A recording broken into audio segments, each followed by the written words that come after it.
Well, the book of Psalms is full. The book of Psalms is a songbook Salmernes bog er en bog fyldt med sange of worship. omkring tilbedelse. So yes, you can sing. Så ja, du kan godt synge. But here's something I think would be very important for you to understand. Men her er noget, som er vigtigt for dig at forstå. If you ever write a book Hvis du nogensinde skriver en bog on the doctrine of God, om Guds egenskaber, you're going to notice something very unusual. så vil du lægge mærke til noget meget bemærkelsesværdigt. What I mean by the doctrine of God is you write a book on all the Bible teaches about the attributes of God. Omkring læren om Gud, hvor du skriver om alt det, som Bibelen taler omkring Guds egenskaber. You know what you're going to discover? Og det du vil opdage, det er, That more than 50% of your entire book will come from the book of Psalms. at mere end 50% vil komme fra Salmernes bog. You will find most of the texts about the attributes of God in the book of Psalms. Du vil finde de fleste tekster om Guds egenskaber i Salmernes bog. So our singing ought to be theological. Så vores sang bør være teologisk. And if you are going to have a worship leader, Og hvis du skal have en lovsangsleder, if you are going to do that, hvis du skal gøre det, he needs to be a theologian. så skal han være teolog.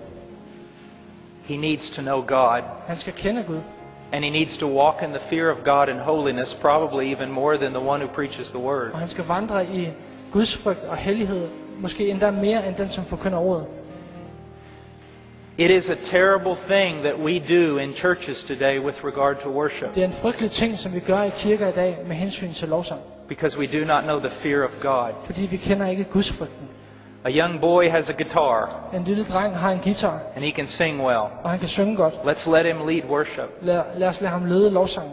We ought to realize that in the book of Leviticus, God killed 2 worship Men det vi leaders skal forstå er, at i 3. Mosebog, så dræbte Gud en lovsangsleder. because they did not worship him conform to the scriptures. Fordi at de ikke lovsang ham i henhold til skriften. Worship is a dangerous thing. Lovsang er noget farligt noget. Another thing that we need to realize is this. Og en anden ting, vi skal forstå, det er det her. Worship is supposed to be didactic. Lovsang, det skal være didaktisk. It is supposed to be a tool for teaching. Det skal være et redskab til undervisning. Let me read a text to you. Lad mig læse en tekst for dig. In Colossians 3:16, I Kolossenserbrevet 3:16, it says, "Let the word of Christ dwell in you richly, der står, lad Guds ord bo rigeligt iblandt jer. I rigt mål hos jer. so worship springs forth out of someone who is saturated by the word of God." Så lovsang og tilbedelse kommer ud af nogen, som er gennemsyret med Guds ord. With all wisdom, teaching and admonishing one another with psalms and hymns and spiritual songs. Med visdom, underviser med al visdom hinanden, med salmer og hymner og åndelige sange. So the purpose of singing in the church Så formålet med sang i kirken, is first and foremost to bless God. det er først og fremmest for at velsigne Gud. Secondly, it is didactic, Og sekundært, så er det didaktisk. to teach those who are singing, Det vil sige at undervise dem, som synger. to encourage them, admonish them, At opmuntre dem og formane dem.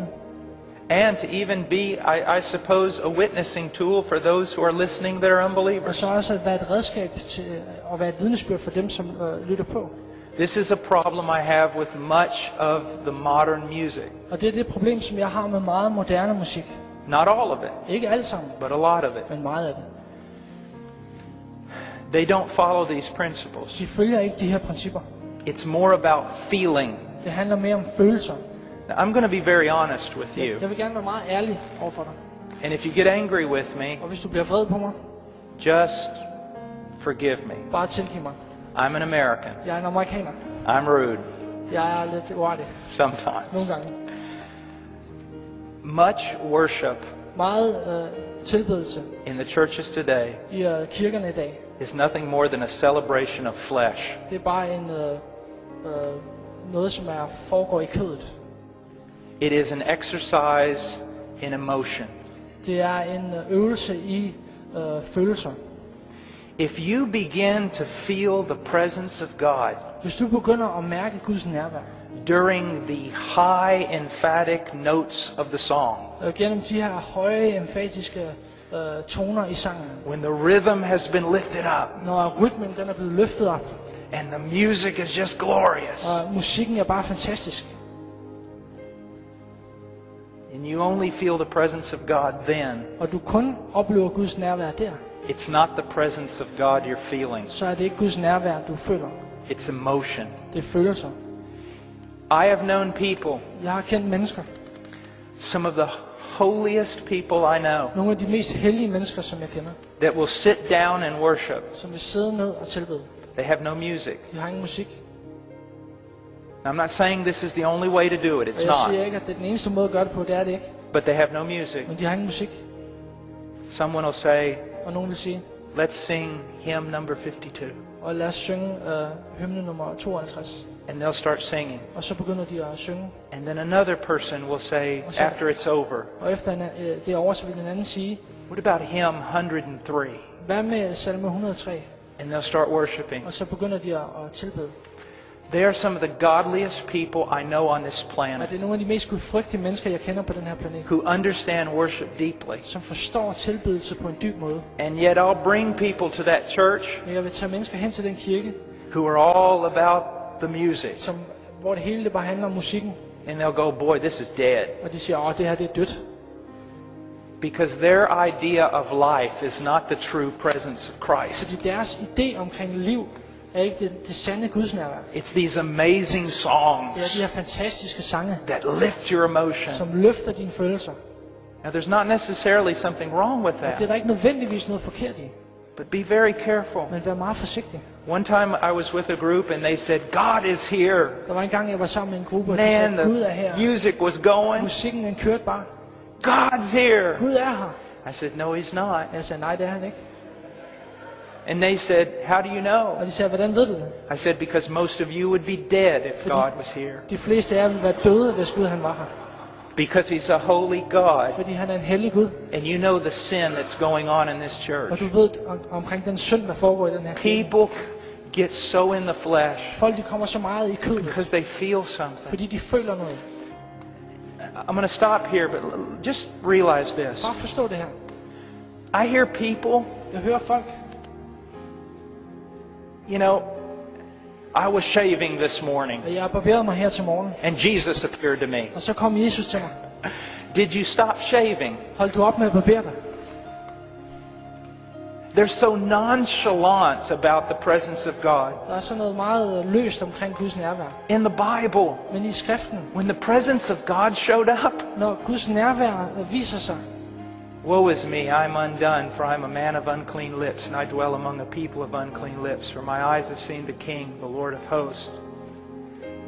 ved mig, jeg er en uren mand. Isaiah's experience. Esajas oplevelse. Han er en uren mand med urene læber, der bor iblandt et urent folk.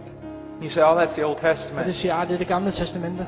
John on the Isle of Patmos. Men Johannes på øen Patmos, Christ appears, og Kristus kommer, falls as a dead man. og han falder som en død Now, mand. I'm not saying that the presence of God is always like Og jeg that. siger ikke, at Guds nærvær er altid på den måde der. But when it's never like that, Men jeg siger, når det aldrig er på den måde, when it's always bless me, bless me, bless når me, det altid velsign mig, velsign mig, velsign mig, joy, joy, joy, glæde, glæde, glæde, dance, dance, dance, dans, dans, dans, something is terribly wrong. så er der noget, der er helt forkert.